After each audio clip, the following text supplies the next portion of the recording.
Well, greetings and salutations, everybody. Welcome to the best damn movie-related show on the planet Earth, the John Campea Show podcast, coming from right here in our quaint little studio. I'm, of course, your host, John Campea. I'm joined in studio today by Ray Ora. Titties.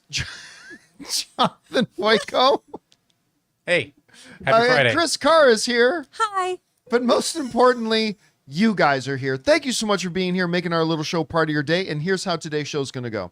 We're going to start off by going over a few predetermined topics that we got lined up for you guys. Then in the second part of the show, we're going to take your live comments and questions. If you have a thought, theory, opinion, or question you'd like us to address, as long as we deem it appropriate to be addressed on the show, go ahead and fire it on into www.streamelements.com/JohnCampea/tip. Or if you happen to be watching the show a little bit later in the day when we're not live, or if you're listening, one of the many people who listen to our show on podcast, either on Spotify, Apple Podcasts, or your favorite podcasting app of choice, make sure you guys go and subscribe to our podcast feed. Then you can also send in a question, because this tip link is good 24 hours a day, 7 days a week. Just send in a question whenever you feel like it. And if you don't send it in when we're live, we'll just get around to answering it on the next episode. All right, guys, with that down, let's move on to the first thing here, shall we? Two big movies opening this weekend. We got Wicked, which I talked about yesterday, which was far better than I think it has any business being. It's so good. Far better than I expected. It was a fantastic exercise in movie making. It just felt old school and new school. It's just a wonderful film. The other big one that everybody's excited about is Gladiator 2. Now, I confess, I've had my doubts about Gladiator 2 because I did not like the first trailer that they put out months ago. Also, Ridley Scott has not been on his A game. Let's just say since The Martian, and a long while before that. But the first reactions for Gladiator 2 came out, and they sounded very encouraging. So I went off to see Gladiator 2 yesterday, and it's good. I mean, and I described it to Jonathan today, in a world that is thumbs up or thumbs down. Get it? Because of the season. I understood that reference. Because history. I will say thumbs up. I think it's a movie worth watching. I did not think it was great, though. And I think it is a valid criticism to say a lot of Gladiator 2 is just Gladiator. Like, oh, a predominant Roman. His wife is murdered by Romans and vows vengeance and is taken into slavery. And then once he's a slave, he actually becomes a gladiator. But he's a very good gladiator. And as a very good gladiator, he promises if you perform well, you could win your freedom. And then some outside people plan their escape. But in the midst of the jailbreak, they get discovered and caught. And the gladiator goes right back to prison. And it sets up one big final battle in the end. I just described both movies to you. Oh, like I said at the I don't outset, have to see either. there you go. You can interchange. They're interchangeable. Okay. It's replaceable Now, parts. There are notable differences. Like, I don't want to misrepresent it. There are Right. notable differences between the two Gladiator films. Let me talk first about some of the things that didn't work for me. Surprisingly enough, Paul Mescal, who was nominated for Best Lead Actor in 2023 at the Academy Awards, I thought he was fine in the trailers. I ended up thinking he was terribly miscast. I'm not going to say he gave a bad performance. Don't get me wrong. I'm just saying I'm watching this and I'm like, I never felt like he fit in the world. Secondly, I don't know why. I don't know if you knew this, Chris. The Romans never turned the Colosseum into a giant shark tank. What? Yeah. I did know that one. I mean, It's history. I don't know why they felt like, I don't know why, like just two badass gladiators in the ring having an awesome fight is more than enough. I don't know why Ridley Scott felt the need in this one to go heavy into the CGI animals. I knew they were a little questionable for me in the trailers, but I thought maybe they'll come across better in the movie. And they didn't really come across better for me in the movie. Just kind of silly. Like, exactly how? How did Romans get great white sharks into the Colosseum in Rome? They built a canal. How did they? But the giant rhino, which you see in some of the trailers, Aqueduct. the giant monkeys look CGI as hell. And then one of the big things a lot of people have been raving about is Denzel Washington's performance. If it was any other actor, I would say, yeah, that was a good performance. But it's Denzel Washington, who we know is capable of much better than the average person. And I didn't find, for Denzel, who is one of the all-time greats, I didn't particularly feel we saw him on his A game. Oh. I'll go one step further. It kind of felt to me like Denzel mailed it in a little bit. Again, not bad. And if it was any other actor, I go, yeah, solid performance. But this is Denzel Washington, one of the greatest of all time. So we know he's like leagues better. Like we know in this movie, he is leagues the best actor in the movie. But I don't know. It didn't seem like he was trying to feel it. Also, at 2.5 hours, listen, some movies can be 2.5 hours and feel too short. This movie was too long for what it was. Like I felt the length of the film. I think they could have shaved a good 20 minutes out of this movie. And made it work and made it better. How is Eddie Munson? Joseph Quinn. All right, but honestly, not in the movie that much. I thought the Twin Emperors was kind of a neat aspect to the film. Especially the brother, like the not Joseph Quinn one. Right. Because he goes a little crazy, and they do something really funny with him later on. But honestly, I wish they were in the movie more. I kind of wish they were in the movie more. And the Pedro Pascal character was solid. I like Pedro's character. I like what they did with him. But too many things were way too convenient. It's like, how did all those Roman soldiers just let Paul Mescal wander right through there? Or why did he suddenly do this? And like a lot of things that were just very convenient. Now, those are some of the things that I didn't like all that much. There are things in this movie to really appreciate, though. Cinematography, banger. It's a gorgeous film to look at. Like, just visually speaking, it's a beautiful film to look at. The whole idea, the heaviness of Rome and the situation going on there, I think Ridley Scott did a great job with that in the original Gladiator. I think he continues to set that atmosphere up beautifully in Gladiator 2. Why am I freezing on the actress who plays Paul Mescal's mother? She's in the Connie original. Nielsen? Yes, that's right. Wonder Woman's mom. Connie Nielsen kills it. She's great in this. Seeing, I can't remember the name of the senator, but seeing like the loyal senator from the original film back in this one, that dude doesn't look 20 years older than he did in the original guy. Because he was this old white-haired senator in the original one. And he looks a little older today, not 20 years older. Like, what are you? Which virgin blood are you drinking, my friend? All of them. All of them. All the virgin's bloods. Combat sequences. Aside from the CGI animals, combat sequences are great. There's a bit in one of the trailers where you see that Pedro Pascal is leading a Roman legion attacking Paul Mescal's city. We see bits of that in the trailer. Yeah. That's the opening of the film.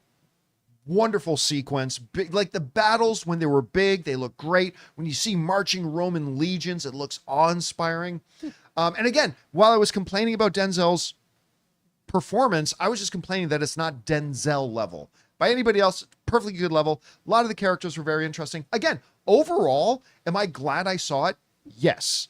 In a strictly thumbs up or thumbs down universe, I say it's a thumbs up. That's why when I go over to Rotten Tomatoes and I see it having a 72%, I'm like, yeah. It's about right. Yeah, that's about right. And the audience seems to enjoy it, so. Yeah, so, and I think if I had to count myself as a person who enjoyed it or didn't enjoy it, I'm going to say I enjoyed it. It's better than I feared. Like, it's nowhere near as bad as I feared it would be. Right. Not as good as I hoped it would be. So overall, a good film.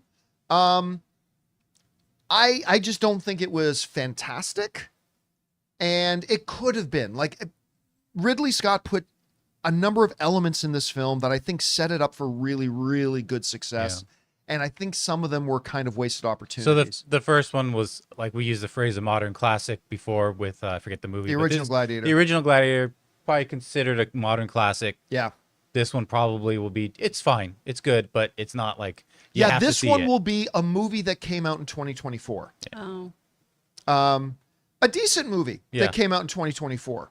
But yeah, again, if you're going in looking to a true successor to the original Gladiator, I don't think this is it. Unless you're just looking for them to just do Gladiator all over again. Because if that's what you're looking for, they did it pretty well.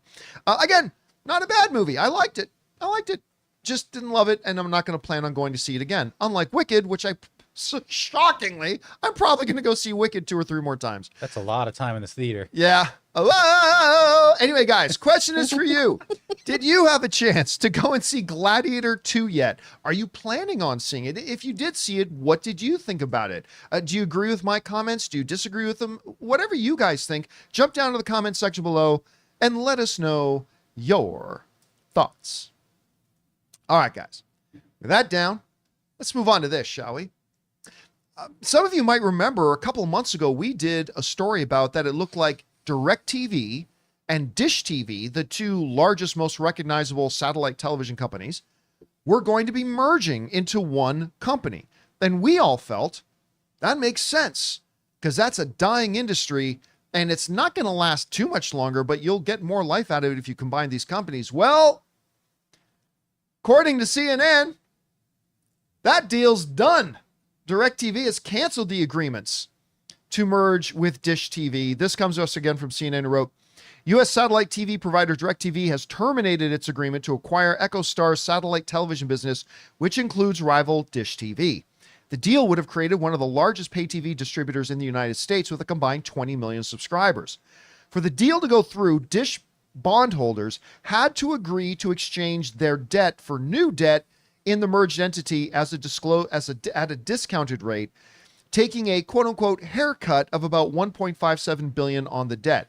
As part of the transaction, DirectTV was to pay $1 to buy the pay TV business called Dish DBS, including Dish and Sling TV. Sling TV, by the way, was the first streaming cable package I ever got. I use YouTube TV now, but Sling TV was the first one I ever used, with the assumption of about $9.75 billion in Dish's debt, which is why a lot of people at the time were asking, wait a minute, how can they buy it for $1?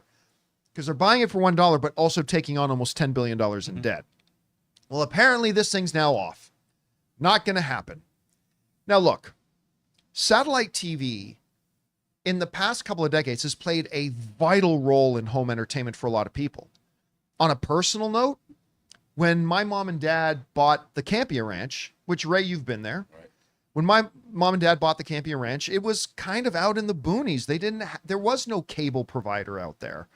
And if my mom and dad were going to be able to watch TV, thankfully we had DirectTV. And there were a lot of people in North America and around the world that had similar situations. But the business is kind of an antiquated business now. They were just talking about, like, there are things like Sling TV. There are things like YouTube TV. Like, all you need now is an internet connection.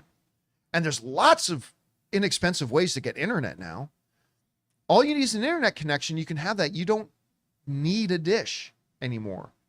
And it seemed like, to me at any rate, that if you're 2 really struggling businesses, combine your resources, limit your overhead, merge your subscriber base, and you still aren't going to last for a lot longer, but you'll last longer than you will individually. So I don't know. Ultimately, at the end of the day, Chris, was the thing that broke up this deal. I think it would have been probably good for both companies.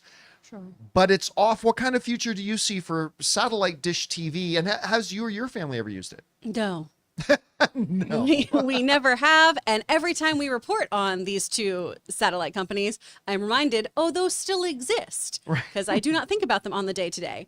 The big thing here is that this agreement hinged on Dish bondholders accepting this deal and accepting all of that debt, which with all the restructuring and everything, ultimately would have cost them about $1.6 billion. Right. That's a hard sell for somebody who's got skin in the game. And so I could understand why this didn't go through. But to your point, yeah, all you need is an internet connection. I moved in and the people next door to me have their dishes up that are now just like bird nests. Yeah. They've gone the way of the dodo. They're pretty superfluous and they don't really have They're value. relics of a bygone time. Exactly. And so I understand them trying to cling on to life here, but I don't see them moving forward. I don't see either of these companies really having much of a future unless they pivot and join up with streaming services and try to kind of have some kind of bargain with them, like a Sling TV kind of thing, but a bit more lucrative. A paid service probably would be helpful. I mean, there's literally only one reason I have DirectTV. What's that? The Los Angeles Dodgers. Oh yeah, you gotta be. Is that the only way you can watch? Well, them and like Spectrum, but AT&T Oh. is just better. AT&T owns DirectTV, at least they did at the time. But yeah, because they have a huge deal worth billions of dollars for okay. That if you're local in LA, See, the and only I'm way not- you can watch I'm a not Dodger sports game And is I'm if you have savvy, it. so- See, this here in this area would be out of market, so I could get like MLB TV and watch them. Oh, okay. But I'm in market in Los Angeles, so I can get MLB TV and watch everything else but my own team. That's tricky. So That makes until they sense. make some changes with that or a new deal, I'm stuck with some cable. Excuse me. Now, I'm seeing a bunch of people in the live chat wanting me to talk about for a second about Starlink, which is probably a much better thing. Although I have Starlink. So for those of you who don't know, Starlink is an internet service. Like they have like thousands of satellites creating satellite internet. And if you have Starlink, you get a dish. The dish used to be like this big, but now you can get them like this big. They're like the size of a piece of paper now. And you can get internet anywhere in the world. Now, the reason I got Starlink was because Ann and I like going camping. And sometimes where we go, there would be no cell service. Like you could, like a 4G or a 5G hotspot box wouldn't get it. So, but if you have Starlink, you literally have internet wherever you are on the planet. It doesn't matter. As long as you got a view of the sky, you have internet. The problem with Starlink is that it's not, I mean, it qualifies as high-speed internet, and it's certainly fast enough to use for streaming entertainment. But it goes up. You think streaming services go up in price fast? Starlink prices just keep going up like every time I blink. I think when I first signed up for Starlink, it was like under $100. It's now $150 a month for it. Now, depending on your use case scenario, if you're out in the boonies and you want good, solid internet, it's a good option. It's actually a really good option. But yeah, it's getting less and less good because they keep jacking the price on it up and up and up. But again, if you want your entertainment and you're somewhere where you can't get a traditional internet service, I think it's a better deal just to get a Starlink, because then you have your internet and then you can use that internet signal to get whatever entertainment you want. Anyway, guys, the question is for you. What do you think about this Dish TV and DirectTV deal now being off? Do any of you guys use it right now? Do you remember your families using it? Maybe your grandpa used it when they came over from the old country. I don't know. Whatever you guys think, jump down to the comment section below and let us know your thoughts. All right, guys. With that down, we still got to talk about a couple of things, including Wicked just dominated Gladiator at the box office. We're going to go over those numbers. And the first reviews and reactions for Moana 2 are out. They're glowing, with one big exception. We're going to talk about those things and a few things more. But before we do, we're going to take a quick second to thank a couple of sponsors of today's episode of the John Campea Show podcast, our friends at Tile and Public Rec. Guys, we want to take a second to thank a sponsor of today's video, Life 360 Tile Trackers. With the holidays right around the corner, it's all about family, fun, and of course, keeping track of everything while traveling or hosting. For me, that's where Life 360's Tile Trackers are an absolute lifesaver. These little things help keep the holiday stress in check. Whether I'm tracking my keys, wallet, or even our luggage when we travel, Tile Trackers make it easy to keep tabs on everything important. Just open the Tile app to ring it when it's nearby, or track down its location on the map if it's a bit farther. I had mentioned this one time I went to a poker tournament in Vegas, and I keep everything, my wallet, my tablet, and stuff like that, in this satchel backpack of mine, and I thought I lost it. I went crazy for hours until I finally realized I had left it in the car. If I had had Tile Tracker, it would have made my life a lot simpler. And here's one of the things I love about Tile. Tile syncs with Life 360, so I can see the location of my family members and all of our tiled items in one spot. So make your holidays a little less stressful and family-proof your season with Life 360's Tile Trackers. Visit tile.com and use the code Campea to get 15% off. That's tile.com. Use the code Campea. Hey guys, we want to take a second to thank a sponsor of today's video, Public Rec. Guys, we all know finding pants that both look good and feel good has always been a major challenge. Public Rec's Daymaker pants are here to make sure you stay comfy and classy this season. I absolutely love that they feel like your favorite sweats, but they look like tailored pants. They're super stretchy with an elastic waistband, so you can wear them anywhere. The first thing I noticed when I put these pants on was they go on and feel just like my most comfortable pair of sweats, yet they look so good. Another great thing about these pants is, when you order comfortable pants, you only get to pick from like small, medium, or large and extra large sizes, but with Daymaker pants, you get to select the exact width and length that you need. Public Rec not only has the most comfortable pants made, but they have a huge selection of high quality everyday basics, like this beautiful hoodie I was wearing on the show the other day. So stop suffering in regular pants and give the gift of comfort this holiday season. For a limited time only, our listeners get 20% off when you use the code Campea at checkout. That's 20% off with the code Campea at publicrec.com. And listen, after you purchase, they'll ask you where you heard about them. Please support the John Campea Show and tell them that we sent you. Say goodbye to pants that put up a fight, because when comfort meets style, you've found Public Rec.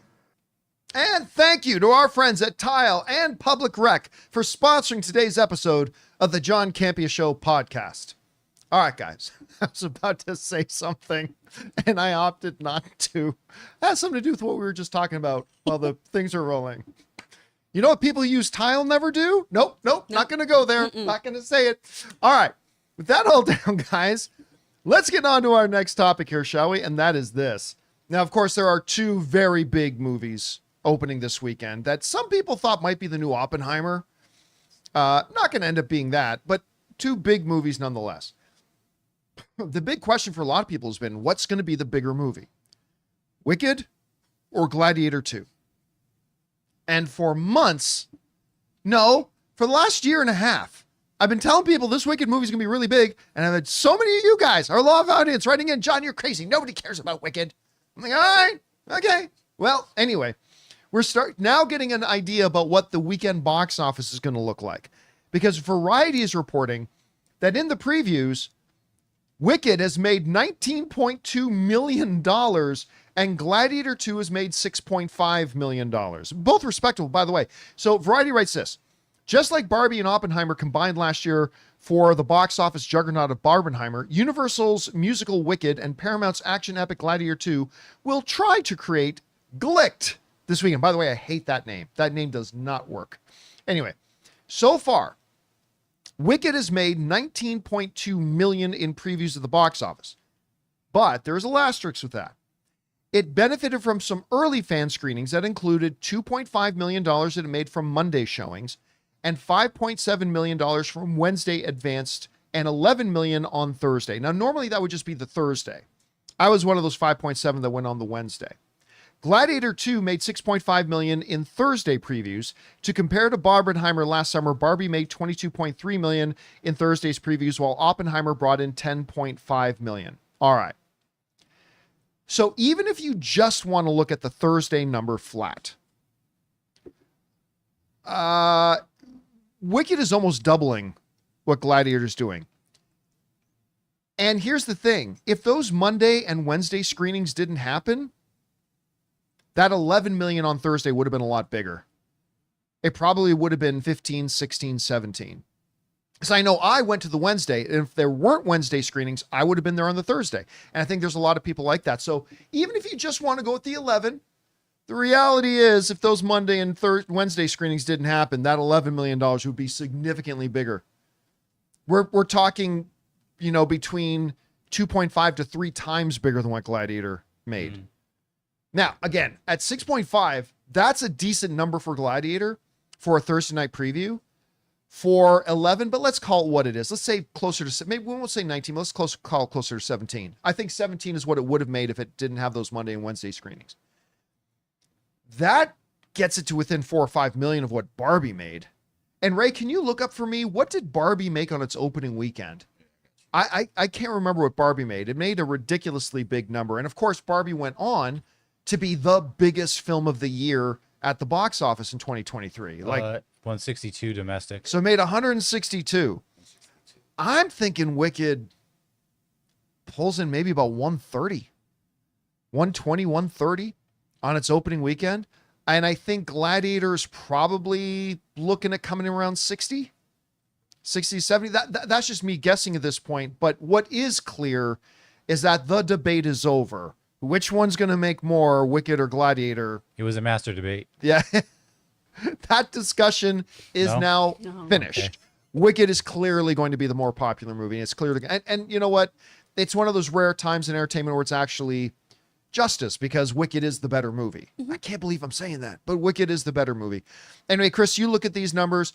First of all, you saw Wicked. What did you think about it? And what do you think about these numbers? How do you think they're going to pan out when the opening weekend's all said and done? Oh, I really liked it. Like we were talking about during the commercial break, I did leave the theater feeling a little unsatisfied once I got to my car, and it was after just seeing Wicked. Yeah, and it was just because, well, I'm used to seeing on stage. I'm used to immediately going, okay, let's see Act 2, let's go. And that's not a reason not to like this movie. That's just me wanting November 2025 to get here faster. I always thought that this was going to do better than Gladiator, not just because I haven't seen the first Gladiator still, but because this is a beloved musical. This is so popular. It truly, truly is. And it's done so well. It is executed so beautifully. Yes, and so many moments in the musical and makes them better. I can't say enough good things about it. I also feel like this whole like glicked thing, it's very Mean Girls fetch. Stop trying to make it happen. It's so forced. Is there so many other like combinations that are better than glicked or glicked? Yeah, I don't like it. Glicked sounds like something Jiminy Glick should be doing, and maybe it's sexual. I don't know. But I think that this movie has been so smart with its marketing, and also companies like AMC warning audiences, hey, don't sing along with this movie. We're going to have sing-alongs for you, kind of taking that Greatest Showman route so that they can keep this momentum, have people coming back to see it multiple times so they get to sing along, and audiences have this really exciting time. By the way, did they have that thing in your screening where you hear Jeff Goldblum go, don't sing? Did you have that? No, they had that in mind where like there was this pre-thing that played before the movie, but you could clearly tell it was Jeff Goldblum's voice going, don't talk, don't text, don't sing. Must have been That's great. AMC I think it's exclusive. an AMC thing, yeah. Because Regal, I went to the early screening on Wednesday, and it just went straight into the movie, which was amazing. No previews. No trailer? No trailers. That's a little dangerous. Just the movie. Did it say no trailers? And like, no, it never does. Oof. So people came in late and were pissed. But if you know, you know. And it's great. But I'm so happy to see this happening. I love that this is doing well, and I think it's got legs on it too. Yeah, it's going to have legs, because like the last I checked, I'm sure it's, Ray, maybe pull up Wicked and Rotten Tomatoes. Like the last I checked, I'm sure it's come down a little, but like the audience rating on Wicked was 99%. It's 90. It's 90. Oh, wait, it's 98% audience. 98%. Yeah, 98%. And so 90%. 90 critic, 98% audience. Right. Yeah, I think they're going to have some repeat viewings. And Anne's already booking tickets. Oh, yeah. For further screenings of it. You know what people could do if they really want to like do a sing-along thing? Just rent a theater like they do. Like AMC lets you reserve a theater. Like for $500 you can rent a theater, bring 30 friends or something like that. In December, I know AMC is doing a lot of sing-along screenings, so just go to that. Yeah, those are coming, and you know those are going to be packed. I will absolutely go to those. I want to see. Me and Amy Newman are going to sing our little faces off. You remember when Greatest Showman came out and they had like those videos from like Indonesia and whatever, where they had the sing-along, and they were just like partying. People weren't just singing in their seats; they were all like, we actually have a clip of it in our movie. They were all people dancing. like literally standing on their chairs and like, from now on, right? Like doing the big thing. It's like, and you know they're going to do that for Wicked. You know they're going to do that for Wicked. So anyway, guys, question is for you. What do you think about these numbers we're seeing? And where do you think the opening weekend is going to come in? I mean, I think Wicked anywhere between 120 and 140. I'm thinking Gladiator anywhere between 60 and 80 maybe is a range. I don't know. Where do you think the numbers are going to come? Pretty good for both, if we're being honest. Whatever you guys think, jump down to the comment section below and let us know your thoughts. All right, guys. That down. Let's move on to this, shall we? You know, I've talked a lot on the show about how, I love the original Moana. I love it. I don't care what anybody says. I love it because there is a line where the sky meets the sea and it calls me, damn it. And I just love the movie. And then, of course, it pulled off that incredible phenom of being a 6-year-old movie that in 2023 became the #1 streamed movie. It was like Moana and Suits. Have fun. Yeah, and it wasn't even close. It was Moana by far was the most streamed movie of the year years later. So obviously we got a Moana 2 coming. Now, the other day, I expressed a little bit of concern because word came out that the official review embargo wasn't lifting until the day the movie comes out. That's not a good sign.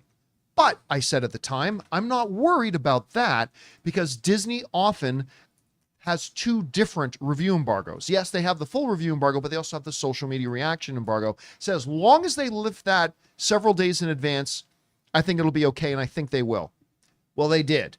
As the first reactions for Moana 2 are now out, and I've talked to a few people who saw the advanced screenings, and the general consensus is all the same. Movie's great, not quite as good as the original, but there's one glaring problem. The music's not fantastic. Is the general, like, the movie's great, it's hilarious, the chemistry's great, the dialogue's wonderful, blah, blah, blah. Not quite as good as the original Moana is the general consensus I got from the people I talked to. But also the music is significantly not quite as good as the original. Anyway, this is what some of the people wrote. Mama's Geeky wrote, Moana 2 is a worthy sequel, hilarious, great, music, and tons of period. Another emotional and empowering journey on the sea. Animation is stunning, new characters are fantastic, but at its best when Moana and Maui are together. Their banter is everything. That mid-credit scene, mind blow emoji. So I guess there's a mid-credit scene we should stick around for.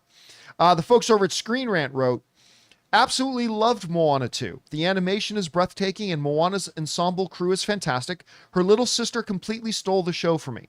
The story is strong and well crafted. It's a delightful sequel. I also enjoyed / loved the music. Great. There's some positive stuff about the music. Comicbook.com wrote, while the songs aren't quite as catchy as this go round, Moana and Maui are still an infectious pair, delivering hilarious gags and heartfelt moments, brilliant animation, a deeper dive into Polynesian lore. Moana 2 proves it's worth sailing beyond the reef again. Hollywood Handle wrote, Moana 2 features Moana and Maui's return, and they're just as great as you remember. The sequel reaches higher levels with outstanding visuals and new characters that work so well in a story with massive heart. The songs might not be as remarkable as its predecessor, but there are still some fun ones.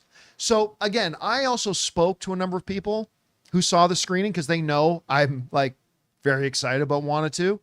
And they were all like, John, you can rest assured you're going to have a great time. It's a wonderful movie. It's not quite as good as the first Moana, which is fine for me because the first Moana is so good to me. It's all right if it's not quite as good as that. But they said you're going to laugh a lot. You're going to have a really good time. This is what one person said to me specifically. Check your expectations when it comes to the quality of the music. You know, because everybody knows how much I love that. There's a line where the sky meets the sea song. I still have it on my playlist rotation. And there's no song in it that is that.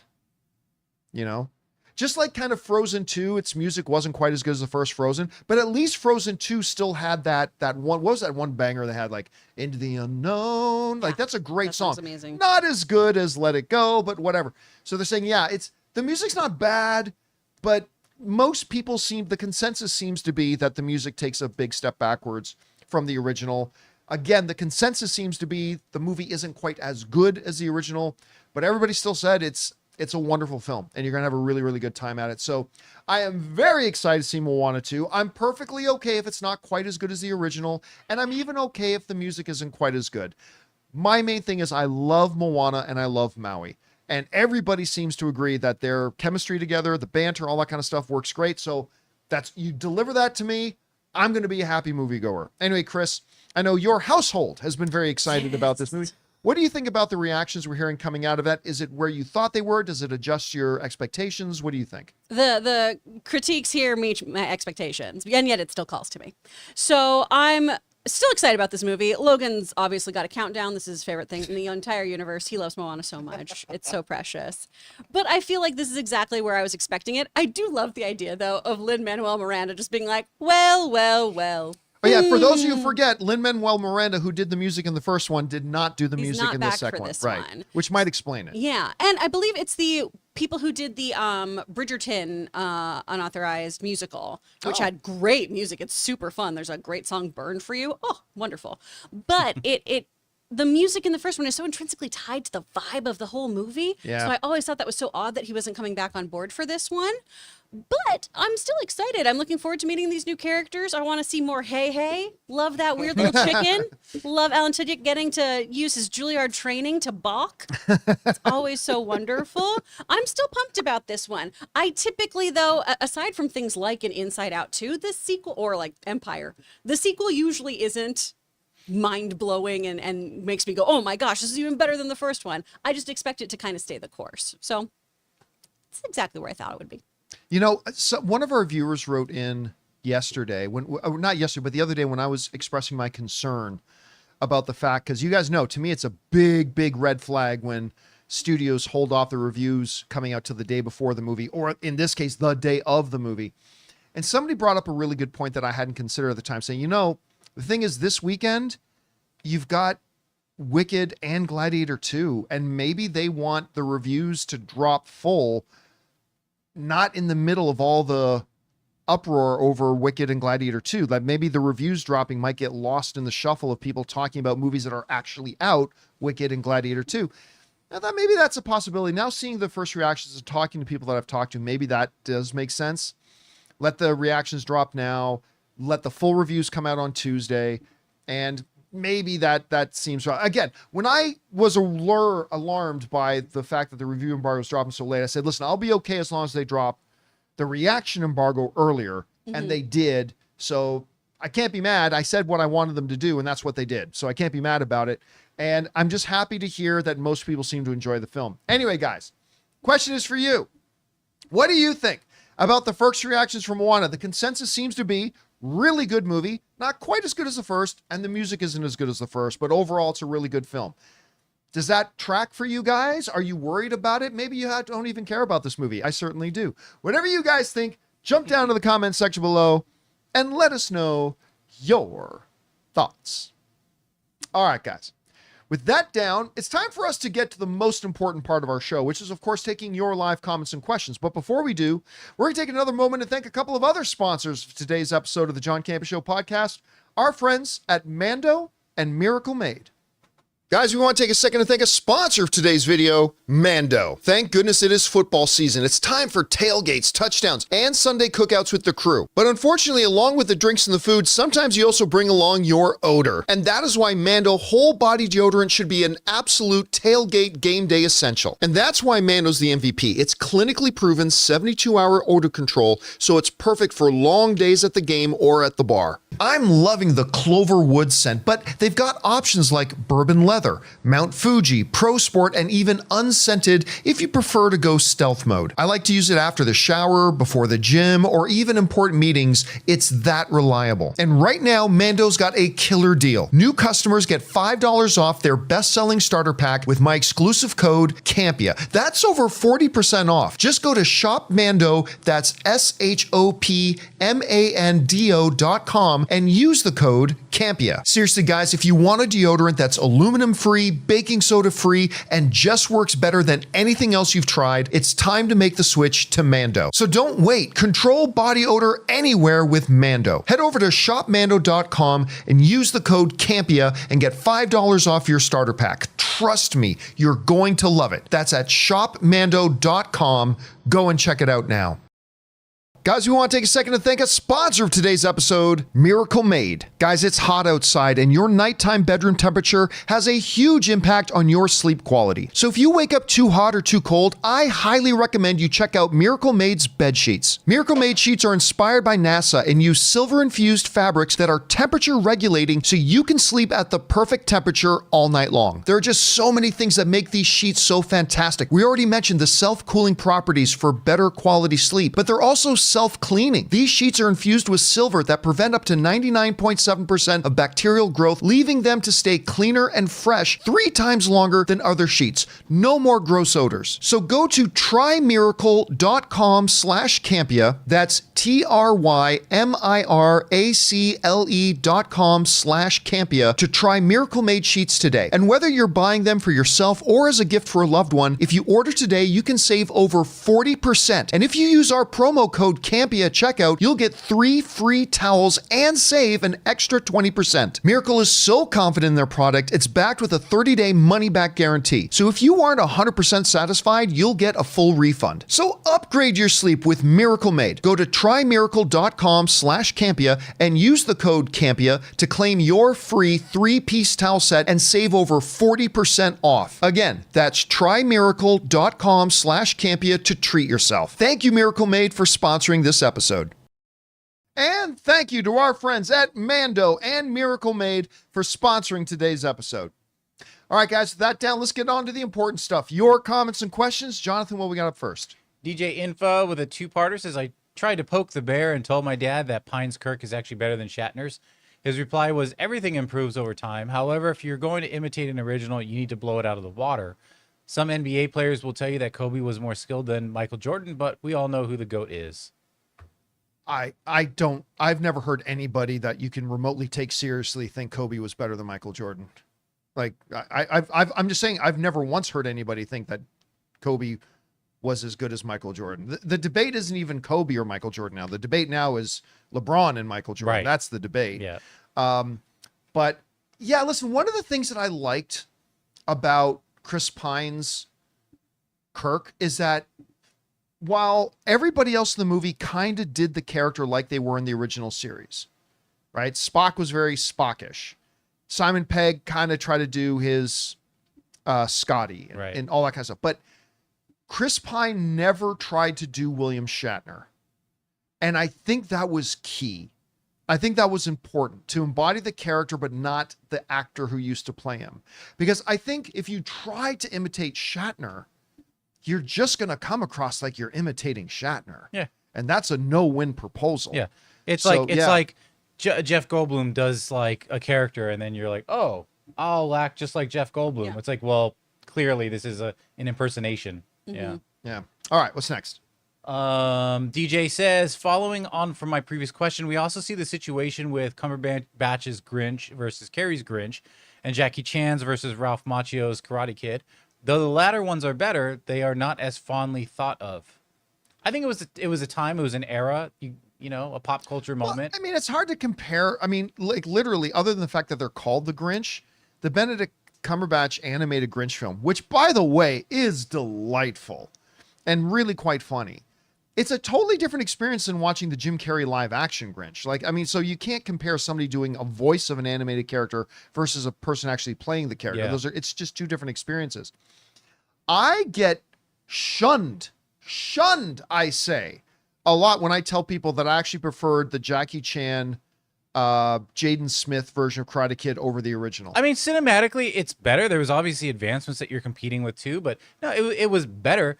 The reason why people think of Karate Kid more original because it was quintessentially an 80s film and it was a pop culture moment. Whereas when the Chan's release came out, it kind of got lost in the shuffle that year. You know, it was forgetful. People aren't going back to rewatch that. You know, they're going back to watch the kitschy 80s stuff. And I'm curious to see how they're going to merge those two. Yeah. Because for those of you who don't know, there's a new Karate Kid movie coming out that has Jackie Chan reprising his role as the character he played in his Karate Kid movie, which is not Mr. Miyagi, and Ralph Macchio. I mean, how they're combining the worlds. It's the multiverse of madness in Karate Kid land. All right. What's next? All right, final one from DJ. You've always said that the role comes before the actor, but it seems Denzel, they have got him and then are finding a role for Black Panther. He's an exception. Is he an exception to the rule, or do you still frown upon this back to the front method? I do frown upon it. I mean, I think you start with the character. Now, it could be that Ryan Coogler already thinking about the thing and already has some characters in mind and think, okay, we've got this one character. I'm going to write him out and flesh him out for Denzel. That's one thing. It's another thing to go, oh, we already have our story. We have our script. We have everything we're doing. Oh, but that actor wants to be in it. Okay, let's reshuffle everything. Ryan Coogler is too good of a filmmaker. So even though Denzel said, oh yeah, they're going to write a character for me in the next Black Panther. Okay, that's what Denzel said. I would put money on the fact that Ryan Coogler already has a certain character and goes, you know what, Denzel would be great for that character. That's my guess is how that went, because again, Ryan Coogler is just too good of a filmmaker, and he's at a level right now that he doesn't have to curtsy to anybody in the business. And so I understand what Denzel said, and Denzel isn't lying, but I just think that Coogler probably already had a character that's like, oh yeah, well, yeah, have Denzel Washington play it. Yeah. And we'll write it up for him. But I mean, we already had so that's where I'm thinking they are. But yes, in general, if you're a bad filmmaker, you just create a role for it because an actor wants to be it. That makes no sense. Yeah. All right, what's next? We got Dan the Fan. Hey, John, huge fan. You said Ariana was a revelation, but did you know she was an actor on Nickelodeon TV show Victorious? She was an actor before she was a singer. She was a singer. Do not say Nickelodeon and actor. She was a singer before that. She just wasn't known for that. I'm sorry. I don't give a shit if this ruffles anybody's feathers. Oh, you being on off, Nickelodeon when you're a preteen does not make you an actor. Oh, so I mean, look. And by the way, I'm not trying to say Ariana Grande has never acted before a day in her life. I'm not saying that. I'm just saying she's never done any real acting. And so that's why my expectations, and I take this in the best way, I had zero expectations other than the fact that, hey, you need somebody who can sing. Clearly she can sing, so that's fine that she's going to be starring in this movie. I was floored by how good she was in this movie. And I'm not even talking about the singing. I'm talking about her performance. Her acting was on such a different level than what I thought it was going to be. I thought she'll kill the songs and then we'll just make do with her as she's actually doing dialogue. But she killed it. Like I color me absolutely shocked. And knowing that she was in some Nickelodeon thing does not change the level of my shock whatsoever. So now, you Chris, don't think the Kids' Choice Awards are prestigious? She was also singing even before that. She just wasn't a huge record seller. Victorious, they're all going to a performing arts school. So I just want to make sure, because I honestly do not know the answer to this question, but I'm saying all this shit about Nickelodeon. I'm thinking, John, do you know for certain that Chris Carr has not been in a Nickelodeon show? She could have been. And that has nothing to do with my skill set, because if I was better, maybe I could get on Nickelodeon, you guys. But you were never in a Nickelodeon show. No, I've I auditioned and I was on hold for some stuff for them. But from the network that brought America, you can't do that on television. I mean, a Canadian classic, you're going to crap on Nickelodeon? All that was truly all that. And by the way, there is a schmactoriness though that comes with those shows. I'm not crapping on anything that Nickelodeon did or anybody who loves certain Nickelodeon things. But no one's going to look at me in the face and say, "Oh, you want to see some real acting? Go watch this Nickelodeon." What about today's special? Go watch iCarly. You want to see some heavy duty acting? Today's Go watch special, iCarly. another Canadian classic. Oh, I don't know that one. Oh, you can't do that on television? And today's special. Did you ever watch that one? When I was a little kid, yeah. Yeah. Today's special. So I had, just real quick, I used to watch that as a kid, and then it went off the airs, and I tried to explain it to people, and they're like, "You're making this up." Until like a decade and a half later, I finally saw video of today's special. I'm like, that's what I've been talking about. Okay. And there was a kid's, it might have been You Can't Do That on Television, that had a young Alanis Morissette. Back when she was just known. I think she was on I think you can't do that. I think that was it. Yeah. But you can't. Yeah, back when she was just known as Alanis. But yeah. Anyway, yeah. Listen, the shows I grew up on, obviously Sesame Street. Only Canadians will know this one. Polka Dot Door. You guys had Mr. Rogers. We had Captain Kangaroo. Yeah, I knew Captain Kangaroo too. Oh, did they have Captain Kangaroo? Yeah, he did cross over to the. Okay, well there you go. Yeah. Anyway, lots of good stuff. All right, what's next? All right. Well, that was Dan, no longer the fan, but now we're going to move on to Anonymous. Hi, John and crew. How are y'all doing? My pick to play Kratos in the God of War series is Jason Momoa. I think he has the voice, the build, and the acting chops to pull a role. What do you think? That wouldn't be a bad one. Here's reality. There's not a lot of people out there who have a Kratos-like physique that also have sufficient acting chops to be the lead and carry a movie. Dave Bautista is not that big anymore. Like physically, he doesn't seem not to be physically looking big for anymore. those roles No, either. and he doesn't want those roles anymore, and he's just physically too small now. Yeah. Jason Momoa, who's the other guy? Alan Richson. from Reacher, Dwayne Johnson, probably a couple of others. But look, I don't like the X actor and X role, but Kratos is going to be it's such a narrow haul to get somebody to play that. Yeah. If Jason Momoa is not a bad name to throw out there for that. Christopher Judge does the voice, and he's a big guy, and I think he's got good stage presence. I don't think you get Christopher Judge to I play think this. it'd be If he could fun. bulk up, Bryan Cranston. Because because honestly, Chris, let me ask you this question.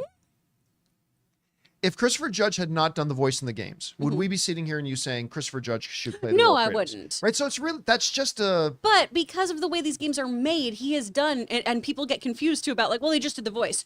No, No, that was a motion cap no, too. they do performance capture. Yeah. So he's done all of this stuff and has proven himself to be a fabulous actor. That's why I've seen him do the part just with a different skin on. Right. So just, give him those, like, give him a prosthetic nose or have him look the way he looks and roll with it. Although, I'd like it. yeah, with other characters like the actor who played Joel, I would have never thought that was Joel's voice from the actor who. This is very true. Yeah, that's true as well. All right, what's next? Andrew Alpha says, "Hi John, you said Ariana Grande is a revelation in Wicked. Do you see her having a career as an actress in other types of films, or does she only work in a musical? Love the show." Okay, so you have to keep in mind, it is still a limited sample size, right? It's one movie. But again, and I say this as a non-Ariana Grande fan, I would like to see her in something else now that's not musical. Like she made me love that character. Like absolutely loved the character. Even her little hair flips. Every time she would do it, I would just I mean, she did hair flips better than Chenoweth did. I'm not saying she's a better Glinda than Chenoweth overall. I'm just saying I would like to see her do more. I would start with a rom-com. I put her in a rom-com and let's see how she does there. But I'm just telling you, man, she's so, take the singing out of it, she really sold me on the character a lot. And again, limited sample size, one character. How much more can she do? How big of a range can she have? Don't know. But I'd like to see her start off in something else, like maybe a rom-com would be good for her. She seems to have very good natural comedic timing. So start there, and yeah, mark me down. I'd like to see her do more non-musical. All right, what's next? Speaking of Bryan Cranston, we got Heisenberg, who says, "Hi John and company. Hope you're well. There is a gap of only 1 week between Spider-Man 4 and Nolan's next movie. Tom Holland is in both of them, and Nolan will have his say on IMAX screens. Do you think Spider-Man 4 will move out of its release date?" Nah. I mean, look, we're just talking about Barbenheimer. We're both movies. They open not 1 week apart. They open on literally the same day. There is enough business there to go around. And these are different. They're going to be different demographics. It's not like you're having Spider-Man 4 and Superman opening on the same, like within 1 week of each other. In which case I would say, well, maybe one of them might want to budge one extra week one way or the other, but I honestly don't think this is going to be a problem for either one of those films. All right, what's next? Captain Dr. Hawkeye says, "In my opinion, Marvel wasted Giancarlo Esposito in Captain America, where he plays Can I stop right there? Yeah, they wasted him. You haven't seen the damn movie. No, they wasted What are you him. talking about? You haven't seen the film. It gets better. For all we know, he gets an Oscar nomination for this. Anyway, please continue. All right, you're gonna love this one. All right, where he plays a D-list side character villain when he had the potential to play an iconic A-lister villain like Magneto, Doom, Osborn, etc. Giancarlo is simply a rare level of talent, but we don't know what their plans are for those characters. I mean, here's the thing. Okay, again, it doesn't matter. It doesn't matter. Oh, you could have him play Magneto. Okay, yeah, you could have had him play Magneto. I was down for that. Like, I've made videos about that. I'm totally down to see Giancarlo Esposito play Magneto, but playing Magneto wouldn't necessarily have been better for him. Playing this character may be the perfect character for him. And all that matters is you write characters great. He's got to write characters great. And if this character is a solid, memorable, drives the story forward kind of character in Giancarlo Esposito, I mean, this whole fascination, like, just match the biggest celebrity name with the biggest character. Like, no, you find a role where you think this actor can really elevate this particular character the way they're written. You right now and I right now have no idea how they're going to write Magneto. For all we know, Giancarlo Esposito is the worst match for Magneto, depending on what they're going for with that Magneto. So to say we're wasting him by doing this, he should be playing this. No. You're not wasting him if you put him into a role that elevates a movie. And if he does well with it and is a great match with it, that's all that matters. People got to stop thinking about fucking tic-tac-toe and start thinking about chess and start thinking about what things elevate movies the best. Where do we allocate resources where that resource will have its maximum impact? Yeah. And for all we know, he's going to be terrible in Captain America. We don't know that either. But to say that they should have saved him for this role or that role, we have no fucking idea what those roles are going to be. I mean, clearly his agent thought he was better for this role because he was like, hey, go or take, it probably wasn't even an audition. They might have just offered him. And it was like, by his agency, they were like, you should do it. So this is a whole business. You can't just like get in the mix and be like, he'd be better at this one. The role had to intrigue him enough, too, because he's gone on record talking about, hey, I'd love to play a good guy. Be fun. Yeah. But, you know, this Marvel offered me this, and we've been having a lot of talks about a lot of different characters for me, and this is the one that I'm going with. So he's obviously invested in this. So I think you should give it a shot, too. Yeah, if Giancarlo Esposito thinks this is the role for him, then let's just trust Giancarlo Esposito. Yeah. Anyway, all right, what's next? Geek Girl says, I think Daniel Craig is great in everything. However, if he was to enter the DCU, my dream for him is to play John Constantine. He is from the same area as him. I think he would love to play Constantine, who's from his own hometown. Okay, let's just put it this way. Had they announced Daniel Craig was playing John Constantine, my first response would be, cool, I love Daniel Craig. My second thing would be, but isn't he a bit old to play Constantine? Because, Ray, can you double check? How old is Daniel Craig now? I know he's in his 50s. But I mean, just with all the iterations we've seen, both animated and live action of how old is he? 56? 56. So, like, he's 4 years away from being 60, which, I mean, still opens the world for him to play a lot of different things. But every iteration I've seen of Constantine, both in comics, in animated, in live action, at most, you're looking at mid-30s, maybe very, very early 40s. His first solo run, he's 35, and then the next time we see him, I think it's 5 years later, and he's about 40. So we typically see him late 30s, early 40s. Yeah, is so around where he's at. I would just think that would not be a good fit. Again, my first reaction would be, hey, it's Daniel Craig. He's an awesome actor. Great. But my second reaction would be, what? I mean, by the time a John Constantine movie would come out, he'd be like 58, 59. I think it might just be a little past that. Anyway. What's next? Matan says, whenever comparing the fall of Westerns to superhero fatigue, I wonder if capes will fall to the same fate as Westerns where only subversive works in the genre get made. Will we only see stuff like Watchmen and The Boys in superhero media one day? Again, there's no such thing as superhero movie fatigue. It's been proved. There's no such thing as superhero movie fatigue. There is mediocre movie fatigue. And like when you look at the era for how long Westerns were around, we're talking generations, right? We're talking generations. And the problem with Westerns, all genres carry inherent difficulties. One of the inherent difficulties that's kind of unique to Westerns is that the more and more time that passes, the further and further away we are from the era that those stories would be taking place. Superhero movies can be made in modern context. Superhero movies can be made in the 50s. Superhero movies can be more, but for the most part, most superhero movies are made in modern contexts. Westerns carry along with them the fact that they're also period stories. And that, again, that's not a bad thing. I'm just saying that's one of the inherent challenges that comes along. So I don't know that you can really compare the lifespan and life direction of like the Western genre with superhero genre. Again, I've yet to see any evidence at all that there's any such thing as superhero movie fatigue. Like you bring out a movie that is really good and people enjoy. Guess what? It made $1.33 billion and became the highest grossing R-rated film of all time. Where is this comic book movie fatigue everybody keeps talking about?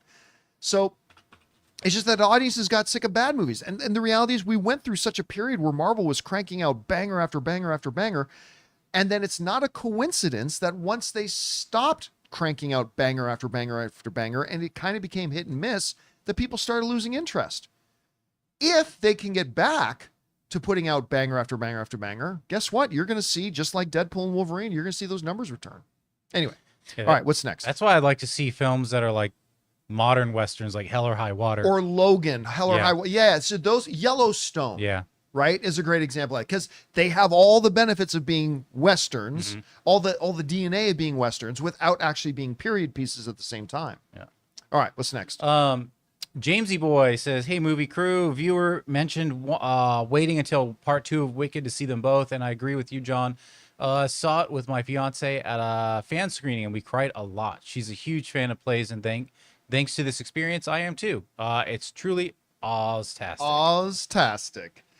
Yeah, again, listen, and I'm not saying people should not feel however they feel. Don't misinterpret me at all. I'm saying for me, I just don't quite understand the idea, like, oh, I don't want to go see it. Why? Because it's a part 1. But we go to the movies to enjoy a good movie.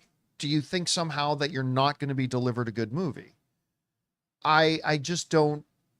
Again, did people dodge going to see Lord of the Rings, Fellowship of the Ring? Well, I know there's 2 other books, so I'm not going to go see it. What? It's either a good movie or it's not, on its own merits. The good thing about Wicked is that it's a really good movie on its own merits.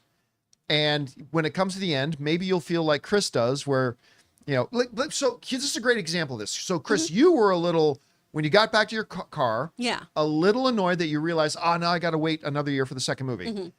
Did that annoyance ever lead you to regret going to see it? No. It just made it so when Amy texted me and was like, I can't wait to scream about this for an hour with you, that I went, I don't know how I feel right now, which made her very upset. And then I had to sit with that for a minute and go, no, I liked it. Also, I think Ariana Grande's a little too blonde. It washes her out. She's so pretty. Why'd they do that? Those were like my 2 gripes. This movie's delightful. Yeah. I loved that I got to see it. All right, what's next? Lenny says, didn't like Downey as Doom, but what if the Fantastic Four runs into the TVA and they show them that screen? They show Deadpool and or superheroes and stuff. Reed Richards looks at Iron Man and says, that's not a hero. Credit rolls. Although they did that already in Loki, where they're like, he doesn't seem that bad. And he's like, he is. Yeah, it's kind of something they've already done. So I don't see them doing it. By the way, I still stand by this. Just like everybody kept telling me that Wicked's not going to be popular. No one's going to go see it. I'm going to stand by this. The casting of Robert Downey Jr. is fucking brilliant. I'm going to stand by that, and I think we're all going to see why. It's definitely, it's already doing one big thing. We're just getting everybody talking, but I think it opens up some really creative, emotionally powerful narrative possibilities that simply would not be there if it wasn't Robert Downey Jr. playing it. And again, we won't know until we see it. It's going to be a while, but no, you know what? I'll be honest with you. I love Deadpool and Wolverine. Love it.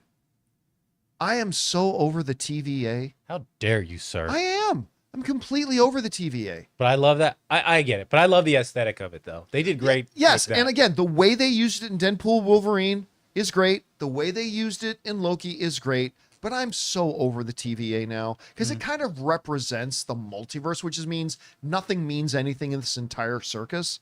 So I'm kind of ready for them to just brush the TVA aside and get past the multiverse saga. Anyway, that's just me, though. All right, what's next?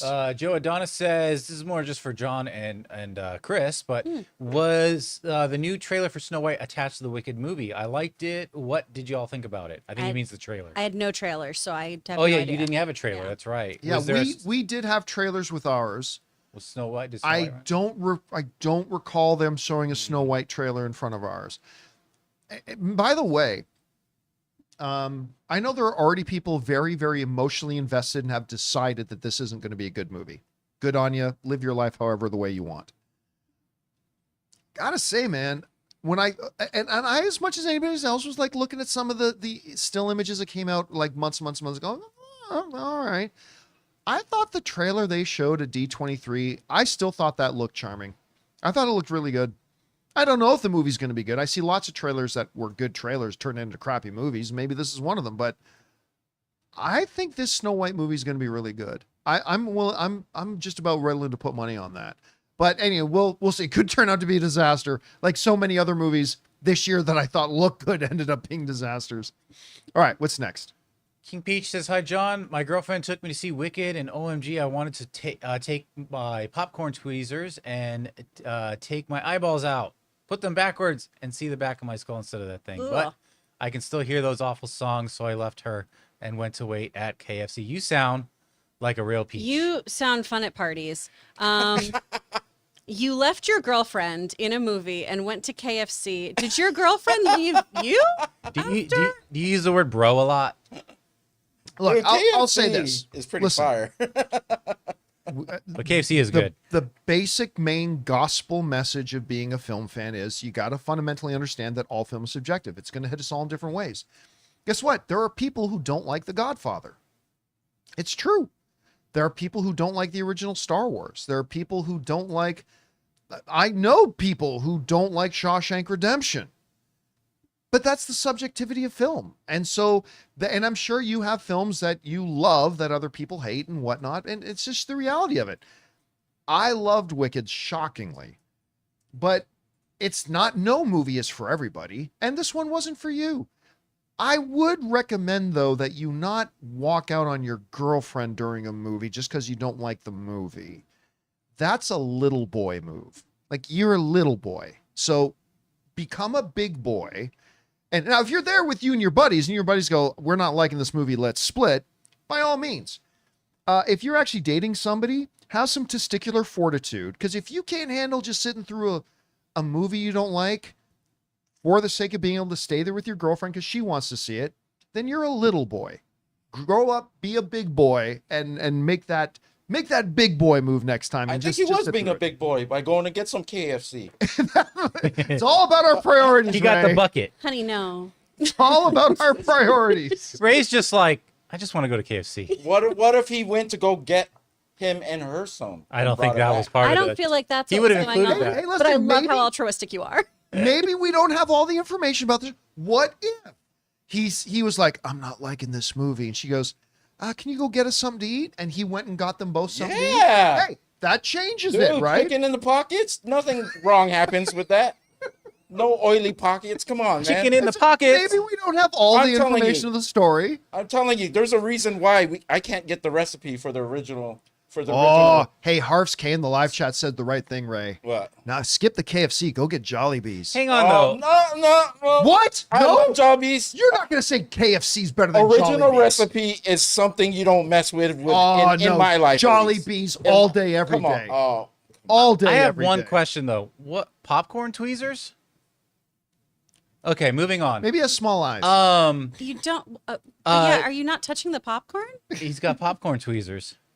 Does he There's have so KFC? much- There's just so much in there that I wanna we break have down. cheesy, we Are literally have cheesy tweezers. I mean, I eat Cheetos with chopsticks. That's but what they, that's, we have that's a fun specific time. these things that are connected that are specifically made for eating Cheetos and Yeah. cheesies. Did he So you take don't have to the get tweezers cheese to in your KFC? fingers? But I don't bring my chopsticks. with Sorry, me to the we're movie getting theater. way Okay. sidelined All right, here. so Let's King move on. Peach's girlfriend Jan now says, "Hey, John and crew, hope you all are having a wonderful Friday. I saw Wicked in an advanced screening here in Vancouver and was blown away. My boyfriend went to go get KFC, but I stayed." No, I'm just kidding. I haven't seen the musical, but I was so impressed with everything on screen. What a great time at the movies. Yes, again, as somebody who has never watched the original stage play and has seen it like you, Chris, about 4 or 5 times. Mm-hmm. I've never seen it, never listened to the soundtrack. Obviously, like every other human being, I've heard Defying Gravity. Of course, I've heard the song, but knew nothing about it. Again, didn't love the whole something is happening to the animals in Oz sub-storyline. Didn't really interest me, whatever. But overall, I was thoroughly entertained. Way better than it has any business being. I was damn impressed with it. It should get a Best Picture nomination. In a world where we have 10 nominees, it should get a Best Picture nomination. All right, what's next?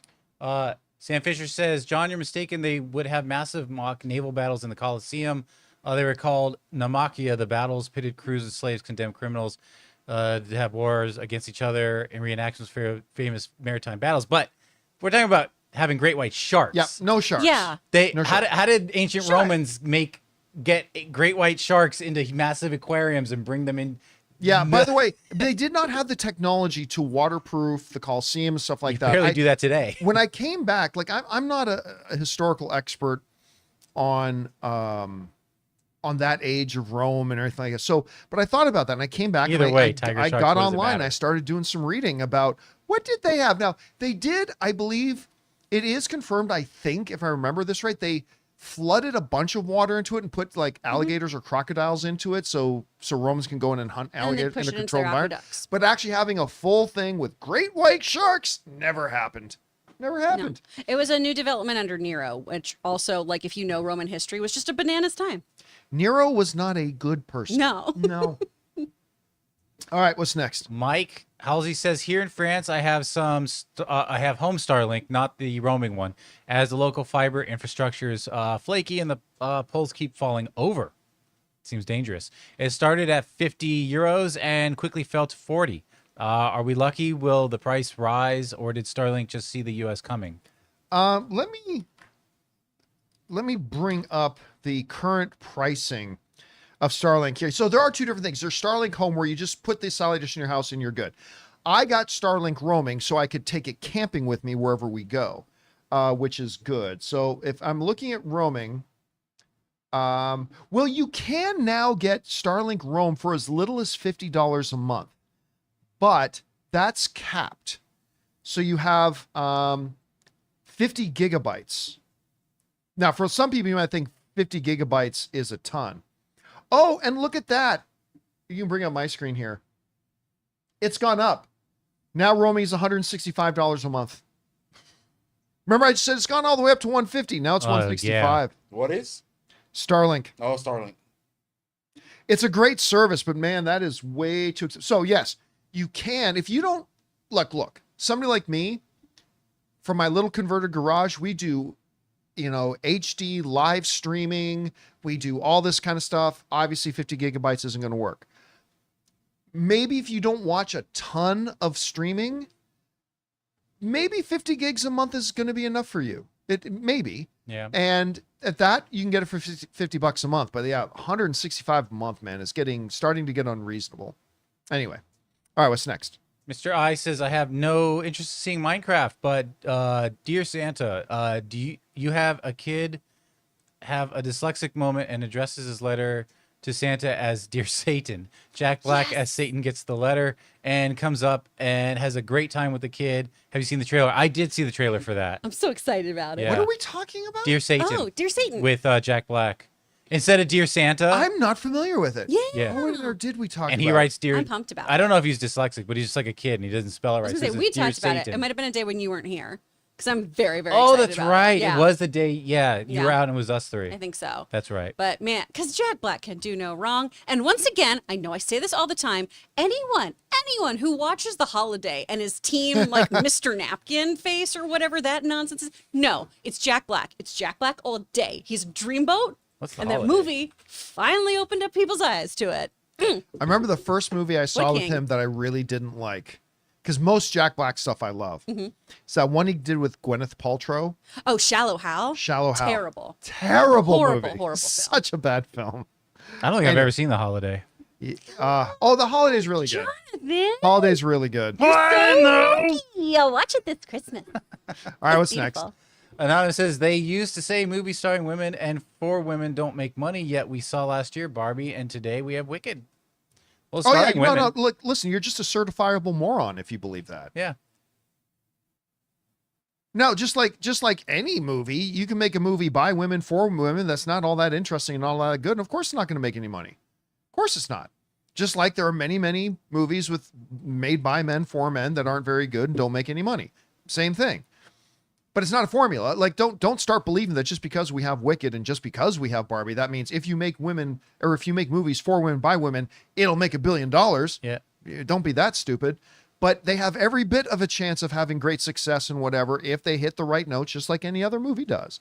Yeah, so yeah, if you're just one of these people who believes if you make movies with women, they're going to flop. Well, you're just a certifiable moron, and don't take any medical advice from those people. I mean, My Big Fat Greek Wedding was probably more geared towards women, and it starred more women.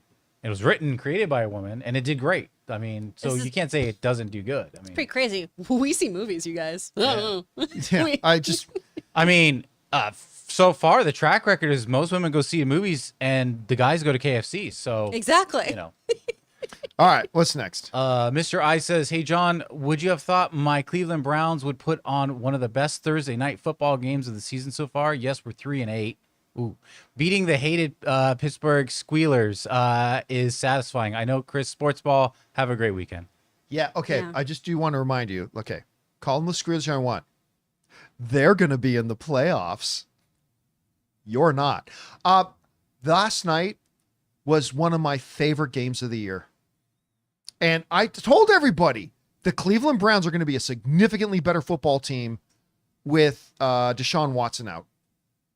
And bringing in Jameis Winston, they were just like last year when Deshaun Watson went out and Joe Flacco came in. They went on a massive run and made the playoffs. Now, the Browns are not going to make the playoffs this year. But it was snowing. Like, it was snowing so bad at some points in the game, the cameras could barely see the players. So it was this old school, hard knocks, gridiron, run the ball down your throat kind of football. And it was a really fun game to watch. I really enjoyed that game last night. And good on the Browns. But yeah, before you get too puffy in the chest and calling the Steelers the Squealers, they're going to be in the playoffs and you're not. Just remember that. But it was a great game to watch. I had a good time. All right, what's next? Johnny Weiner says they played the Wicked, no talking and no singing ad in every single screening that isn't Wicked, like the Deadpool and Wolverine. Shut your effing mouth ad. I think it started that since the Superman story documentary. By the way, my Bears are doing worse than Jets, sadly. Well, listen, the Bears they've got so many problems right now. It's not even worth talking about at this point. But yeah, I still think in general, I think movie theaters, now I've said this before, but there used to be an iconic, all the movie stars, everybody went to this movie theater in Hollywood called the ArcLight Cinema. It was the theater to go to. Mm-hmm. And what they would do, not only was it a beautiful theater, but at the beginning of each movie, a actual staff person would come into the theater. You've been there, right, Jonathan? Oh yeah. That was like my go-to theater. And an actual staff person would come into the theater, say, "Ladies and gentlemen, thank you for coming to ArcLight tonight. Tonight's movie is, I don't know, Coco. It's going to run, 1 hour and 22 minutes or however long it was. It's rated whatever. We do, guys, please remember that be respectful of the patrons around you. Please keep your phones put away. Please make sure your phones are on mute. If you need to talk, please whisper and try to keep it to a minimum and don't distract your fellow patrons and enjoy the film." Yeah. They usually held a cattle was prod, great. so it was a little weird. You're like, okay. But people would applaud I them, think remember? more theaters need to do that. Yeah, people would applaud those staff, remember? Whenever Yeah, they and then do people that? would applaud them, and, Yeah. and they go, and you know what? It was 99% of the time a viewing experience in an ArcLight theater was great. So I really do think more theaters need to do that. Anyway, all right, what's next? Nerf herder. Well, at least you're not scruffy looking. The Skeleton Crew Directors Roundtable was awesome. Made me more excited for the show. Also amazed that when the TV side really clicks, it's so far ahead of the movie side. Music by John Williams documentary on Disney Plus was also I liked Music by John Williams. That was a nice documentary. Yeah, so I don't know if you guys have had a chance to see that yet. I haven't seen the Roundtable. The little skeleton, check it out online, guys, if you're interested. It's really cool. They not only do they give you a full list of the directors, but they just talking about the experience of making Skeleton Crew. It sounds, guys, I'm just telling you, as somebody who's been as critical as Lucasfilm as I have been, I think this Skeleton Crew series is going to be one of the rare, but one of the big wins that they have. I think this show looks so fun. I honestly cannot wait to start watching this thing. And yeah, unfortunately, well, it's easy for their television side to be doing better because there are no movies. No movies since 2019. It's like that. How many days since your last accident in the workplace?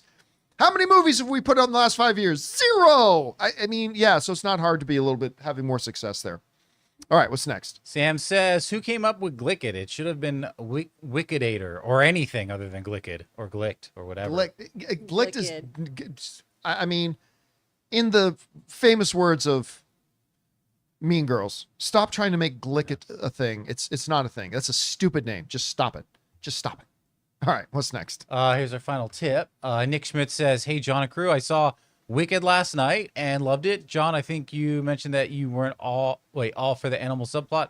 I may be wrong, but I thought it was an interesting aspect. But it's not wrong for Well, you. you're definitely not wrong. I mean, if you found it interesting, then you found it interesting. That's not wrong at all. Like, and, you know, and I have been informed today by Chris, who has seen the show many times, that it is an important plot of the stage play. So you're not wrong. John is. Gosh. I just didn't find it remotely interesting. Yeah, it's all subjective. Actually, you know, to the point when Jonathan asked me yesterday, "Hey, I'm going to see Wicked. What's a good point to go to the bathroom?" Yeah, because that's I'm like, a long movie. When they go to the goat's house. When they go to the goat's house, Peter go to the. Dinklage doing some beautiful work. I could hear him on the steps as I walk out and then It's come great. back. Yeah, but it's That's not where I really recommend important to to be. the movie. I don't know. Well, it's that, or I go to KFC or something because I can't hold my bladder that long. You specifically go pee in the KFC. Doesn't Just everybody? They have a great God, bathroom. it seems like everyone does. While I pee, I Colonel. really need to have a hot and spicy sandwich as The well. Colonel knows his pissers. Just okay? follow the scent. Beautiful bathrooms. No. All right. Let's get on. Let's take some of our channel member questions before we Okay. call it a day. Henry says, "Hey guys, going to see Gladiator 2 tonight. Really excited. Really, Scott literally has like 7 or 8 projects lined up. One being the Bee Gees biopic, and one being a Western. We were just talking about Western. Also, a post-apocalyptic movie, and Gladiator 3. Dude doesn't stop. He has said he won't stop making movies until he drops dead. I respect the work ethic. Listen, if you love what you do, Do it. I remember this conversation comes up with some professional athletes sometimes. Like a professional athlete will get older and they're like, he should just retire now. I'm like, hey, listen, if you love what you do and you're still good at it, like maybe you're not the best you've ever been in your, but if you love what you do and you're still good at it, keep doing it. If you're Ridley Scott and there are still studios willing to finance your movies and you love making movies, keep going, man. Don't stop. I don't think you're as good as you used to be at it, but keep going. And I think, yeah, as long as he wants to make them and as long as studios want to keep funding him, why should he stop? Keep going, man, if you love it. Now, if you love relaxing on a beach somewhere in the Caribbean sipping Mai Tais, well, then go do that. But if you love making movies, keep doing it, man. All right, what's next? Maverick says, "Hey, John and crew, I think the early 2000s were the best era for fans and moviegoers. Lord of the Rings, Harry Potter, Sam Raimi, Spider-Man, X-Men, and here's an unpopular opinion. I liked Matrix Reloaded and Revolutions." Yeah, but you just mentioned 6 or 7 things in the span the of best like stuff. 6 years. I don't think that necessarily makes it the best thing. But and by the way, I did not like Matrix Revolutions. But Matrix Reloaded, The I second like one? more than the second one. I actually like that one more than most people do. I mean, you brought in the Merovingian, you had Monica Bellucci. I love the twins, the albino twin dudes and stuff like that. I again, it's not as good as the first Matrix, but I didn't mind and what was the name of the one guy? Like the Asian dude. He had a specific name, and I can't remember. Oh, yeah. Shoot. The key. Seraph? Is his name Seraph? And then he has that fight with, not the Keymaster. Okay, I'm thinking the Oh, Keymaster. yeah, Seraph. It is Seraph. Okay, so he has that fight. He goes, "I had to fight you to know that it was truly you." Like, right? Oh, it was so cool. I think there's a lot to like about it. But I can't be with you on the third one. I'm sorry. I really didn't like the third one very much at all. All right, what's next? Gerald says, "Hey John, haven't seen you talk much about War of the Rohirrim. Comes out in December. I think it has a real potential." So I didn't like the trailer. I wasn't big on the trailer either, but I'm still gonna see it. I like it and I'm excited. Listen. There are many things I've seen that I didn't like trailers that I end up loving the thing, and I hope that's the case with War of the Rohirrim. Again, but still, even then. I haven't heard you talk much about. There's really nothing to talk about. There's no news coming out about it that for us to discuss. So I'm not avoiding War of the Rohirrim. Like when the trailer came out, we talked about it. We made a topic out of it and discussed it. I love the Lord of the Rings, but I'm just being honest, I didn't love the trailer that much. But I'm not the only vote. Like Chris really enjoyed the trailer. What did you guys think about the trailer for War of the Rohirrim? I was a little taken back by the style. It was more of like a Studio Ghibli film. I wasn't expecting that. I think the only thing is when I thought War of the Rohirrim, and it makes total sense that it's almost a civil war because it's in the title. But in my mind, I'm like, oh, they're going to be fighting like forces of Mordor or something in the early days. Yeah. So when I saw it was like a civil war over like unrequited love, I'm just like, all right, but I'm still going to give it a shot. I'm pumped. Yeah. All right, let's take one more today. All right. Kayak says, is there any difference between the work of a screenwriter for a live action and animated film? Apart from the fact that you can let your imagination run wild when it comes to animation, because you're not that limited by budget. No, like the reality is every single. Well, first of all, a lot of scripts get written without even thinking about the budget, right? You just write the best story you can. And then if a studio likes it, well, they'll hand it over to a line producer, and then a line producer will let a studio know this is how much it'll make to make this movie. And then the studio might go back to the writer and say, okay, you need to adapt some things or talk to the director, like all that kind of stuff. But really, no, writers just write. And now sometimes you get situations where it's like, okay, we have a project, we know what we're doing, and you're going to write the script for it, and our budget is this. But even then, it's not their responsibility. It's not the writer's responsibility to write something that can come in under a budget. It's up to the director and the line producer and all that kind of stuff to figure out how can we do this within budget, or do we have to make some cuts in some places? But for the most part, unless a writer knows they're writing a $5 million indie project, don't write in a giant intergalactic space battle maybe. But for the most part, writers just write, and then it's up to other people in the work line to put into budget, unless you're in specific situations. All right, guys. And that'll do it for today's installment of the John Campea Show podcast. Thank you so much for being here and making our little show part of your day. Big special thank you to all you guys who sent in questions. Number one, because you gave us fun things to talk about. But number two, you supported this channel as you did it, and all of us involved with the show. Thank you guys so very much for your support. I want to thank the people in the room with me, Ray Ora. Yeah. Jonathan Voico. KFC, baby. Chris Carr. You're going to get dumped. That's just a general message to all of you out there. Dump with gravy. Flip it out and send it when you want to break up with your partners, kids. There you go. My name's John Campea, and until next time, my friends, Jolly Bees.